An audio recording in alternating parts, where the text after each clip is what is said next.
Assalamualaikum warahmatullahi wabarakatuh. Selamat pagi semuanya.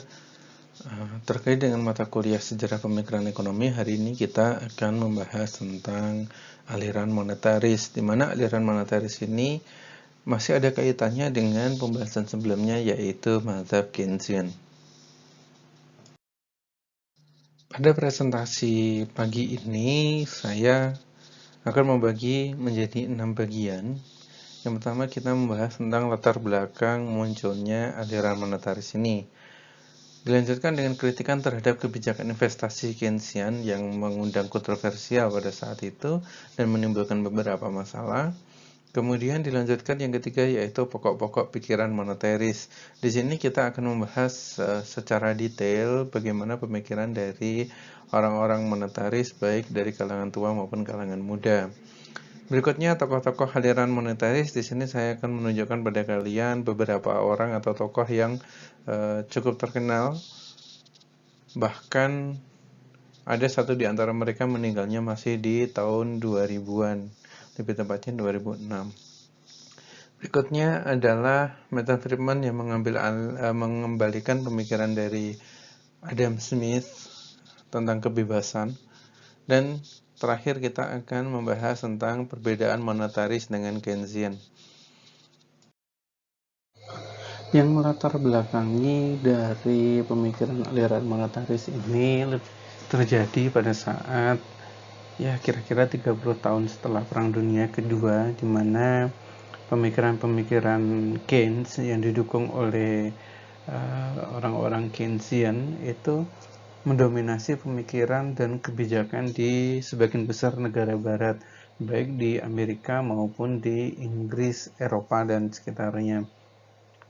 Nah, serangan Friedman terhadap pandangan Keynes nyatanya mampu mengurangi dominasi pemikiran ekonomi ala Keynes dalam memperkenalkan kebijakan ekonomi yang dilakukan oleh pemerintah.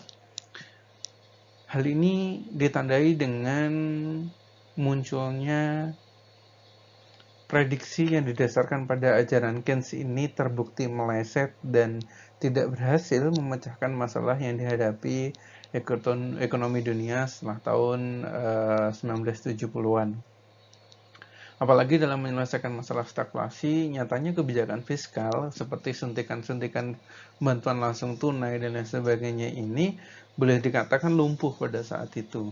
Sehingga aliran monetaris menentang beberapa pandangan Keynes yang berujung dengan pembentukan aliran baru yang disebut dengan aliran monetaris. Pemikiran-pemikiran dari Keynes utamanya terkait dengan kebijakan investasi nyatanya mendapatkan tantangan dari golongan tua dan golongan muda, di mana golongan tua ini diprakarsai oleh Friedrich August von Hayek, di mana dalam bukunya Hayek ini menganggap bahwa intervensi yang dilakukan oleh pemerintah itu lebih mengarah kepada aliran sosialis, dan pada saat itu memang sosialis dianggap terlalu otoriter ya, sehingga bagi orang-orang golongan tua itu secara tegas dan keras menentang pemikiran Keynes. Golongan muda sendiri ini diprakarsai oleh Milton Friedman. Beliau ini merupakan lulusan dari Universitas Chicago. Friedman ini merupakan pendukung berat dari pemikiran ekonomi bebas seperti Adam Smith dan kawan-kawan. Pendapatnya berbeda dengan tokoh tua atau libertarians yang sama sekali tidak menginginkan campur tangan pemerintah. Nah, Friedman ini berpikiran bahwa campur tangan pemerintah itu sebenarnya masih diperlukan, tapi hanya digunakan untuk istilahnya bukan kebijakan fiskal, tapi lebih ke kebijakan moneter. Karena apa? Untuk mengatur kondisi suatu negara itu menurut Friedman itu yang dibutuhkan adalah menstabilkan jumlah uang yang beredar, karena dengan begitu ekonomi menjadi produktif. Milton Friedman menganggap bahwa depresi yang terjadi pasca Perang Dunia Kedua itu karena orang tidak berpikir perlunya adanya kebijakan moneter. Mereka selalu berpikiran bahwa permasalahan ekonomi itu bisa diselesaikan oleh pemerintah melalui kebijakan fiskal dengan berbagai instrumennya. Misalkan kayak pengurangan pajak, kemudian penambahan daya beli melalui bantuan langsung dan lain sebagainya. Tapi nyatanya pada saat itu, ketika Perang Dunia Kedua berakhir, bukan hanya Amerika, hampir semua negara itu mengalami masalah ekonomi, di mana mereka secara produktivitas tidak terlalu tinggi, sehingga pendapatan negara juga tidak banyak. Bahkan beberapa negara masih mengandalkan negara-negara hasil jajahannya, misalkan orang-orang Eropa yang sistem penjajahannya merupakan imperialis, mereka masih membutuhkan negara-negara bagian atau negara persekutuan itu untuk membantu perekonomian. Sebut saja Inggris yang melakukan penjajahan ke Singapura, ke Malaysia, mereka juga masih membutuhkan bala bantuan dari negara jajahannya gitu. Jadi pada intinya kebijakan fiskal itu justru membebani keuangan negara pada saat itu. Pada masa ini, orang-orang dari kaum monetaris menghendaki agar analisis tentang penentuan pendapatan itu bukan dari instrumen yang telah dikeluarkan oleh pemerintah, tapi lebih memikirkan tentang pentingnya jumlah uang yang beredar di masyarakat. Perdebatan lain itu menyangkut tentang efektivitas antara kebijakan fiskal yang dibandingkan dengan moneter. Mana yang lebih efektif masih menjadi perdebatan, dan pada saat itu tidak sedikit perdebatan juga menyinggung kurva Philip yang di sana dia menyebutkan bahwa hubungan antara pengangguran dan inflasi itu adalah saling berkebalikan. Ini menghasilkan banyak kontroversi pada saat itu. Melalui berbagai hasil penelitian, baik secara eksperimen maupun non-eksperimen, orang-orang moneteris seperti Milton Friedman menemukan bahwa dalam jangka pendek, jumlah uang yang dikelola atau yang beredar di masyarakat itu mampu mempengaruhi tingkat output dan kesempatan kerja. Dan sedangkan dalam jangka panjang, memang jumlah uang yang beredar ini akan berpengaruh terhadap harga atau lebih tepatnya berpengaruh terhadap inflasi. Pada intinya, Friedman mengatakan bahwa inflasi ada di mana saja dan selalu merupakan fenomena moneter. Bagi Friedman, inflasi itu hal yang wajar, asalkan tidak lebih dari 5%. Karena dari beberapa sumber yang saya baca, Friedman lebih menyarankan di kisaran 3-5%. Dari banyak tulisan Friedman dan hasil penelitiannya, Friedman menyimpulkan bahwa secara umum laju pertumbuhan uang yang tinggi itu akan menyebabkan terjadinya booms dan inflasi. Sementara ketika terjadi penurunan laju pertumbuhan uang, itu dapat mengarah pada resesi dan mungkin beberapa kali bisa mengarah ke deflasi. Walaupun laju pertumbuhan uang sangat menentukan GNP, dampaknya berlangsung setelah beberapa waktu. Artinya apa? Ternyata ada lag ketika kebijakan dikeluarkan hingga dampaknya terasa. Dari beberapa tulisan Friedman dan penelitiannya, dia menuliskan bahwa dampak itu akan terjadi kisaran 6 bulan sampai 2 tahun.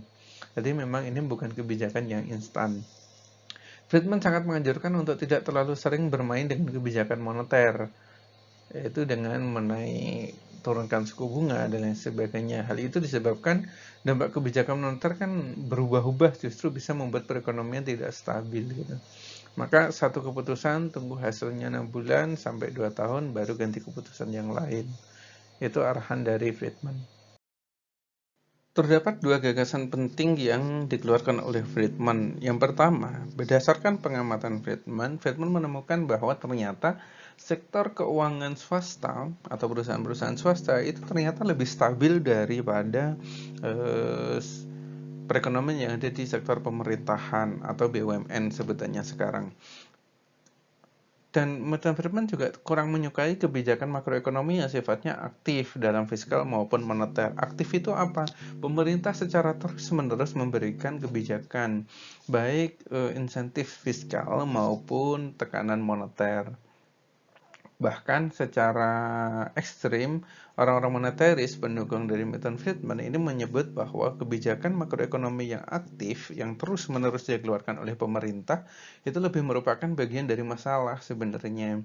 Karena akan mempengaruhi cadangan devisa negara, kemudian kemampuan keuangan negara, dan seterusnya.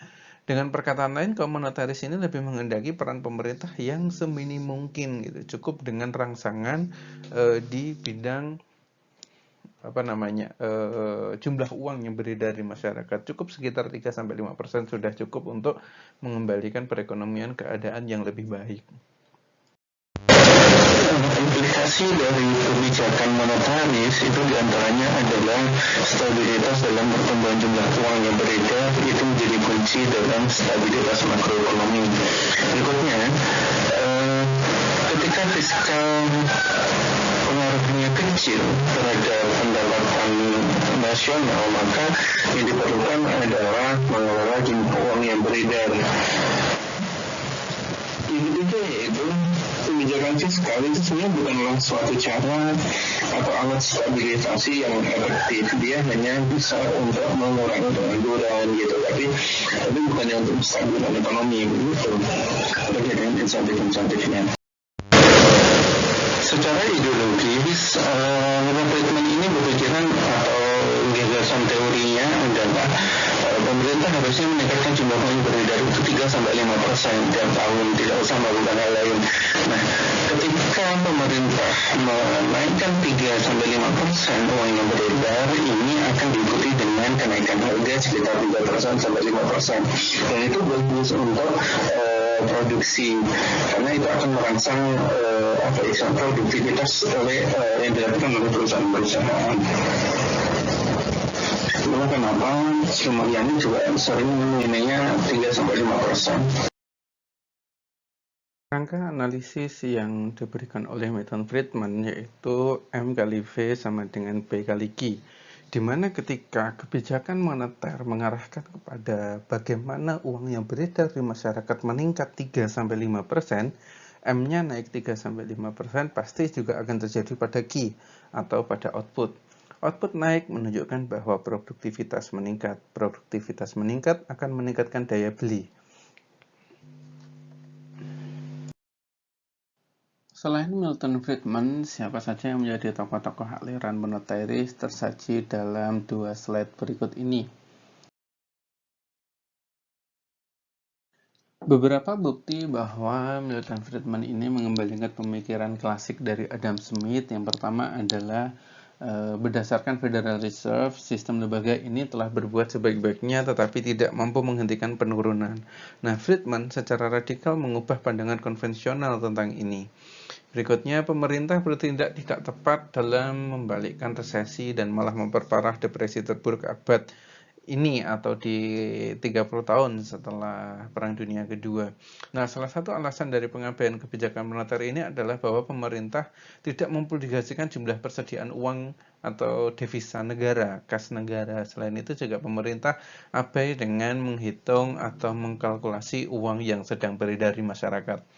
Yang ketiga, Friedman menyimpulkan bahwa adanya fakta depresi besar seperti periode pengangguran lainnya lebih karena diakibatkan oleh mismanagement oleh pemerintah daripada ketidakstabilan dari ekonomi swasta.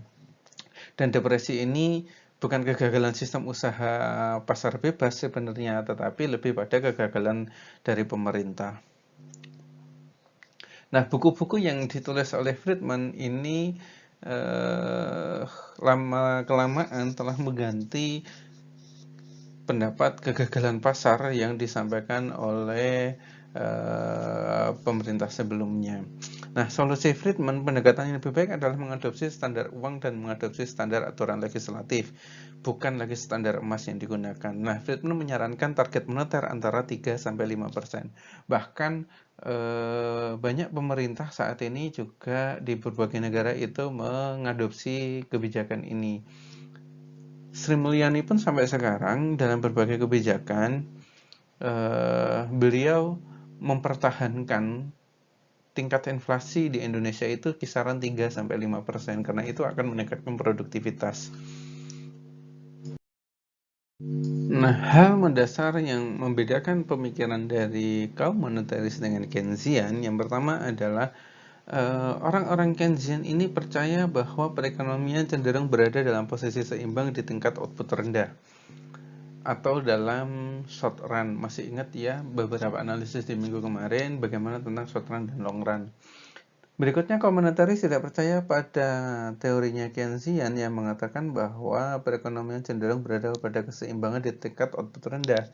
Hal ini disebabkan oleh kurang ampuhnya mekanisme korektif untuk membawa pasar kembali pada posisi keseimbangan dengan memanfaatkan sumber daya yang penuh, baik sumber daya alam maupun tenaga kerja dalam hal ini. Nah, kaum monetaris itu lebih menghendaki agar adanya analisis penentuan pendapatan itu memberi penekanan pada pentingnya peranan jumlah uang yang beredar. Ketika jumlah uang yang beredar kurang, maka insentif pendapatan perlu dinaikkan. Itu untuk perusahaan-perusahaan. Dalam usaha meningkatkan laju pertumbuhan ekonomi, kubu Keynesian ini lebih menyukai kebijakan yang sifatnya ekspansif. Berbeda dengan monetaris atau monetarisme yang lebih menyukai kebijakan kontraktif. Nah, menurut Keynesian, investasi pemerintah meningkatkan output dengan kebijakan fiskal dalam bahasa kurva ISLM ini ya, yang dikembangkan oleh Keynesian. Hal ini terjadi karena penurunan dalam pajak akan mendorong kurva IS bergerak ke kanan. Akan tetapi menurut kaum monetaris, hal seperti ini tidak akan terjadi. Hal itu karena dalam perekonomian yang sudah memanfaatkan sumber daya secara penuh, kurva LM berbentuk tegak lurus, tidak lagi berbentuk diagonal. Dampak dari pergeseran kurva IS tidak akan memberi pengaruh pada output atau biasanya kalau dalam bahasa ekonomi kita sebutnya sebagai crowding out effect.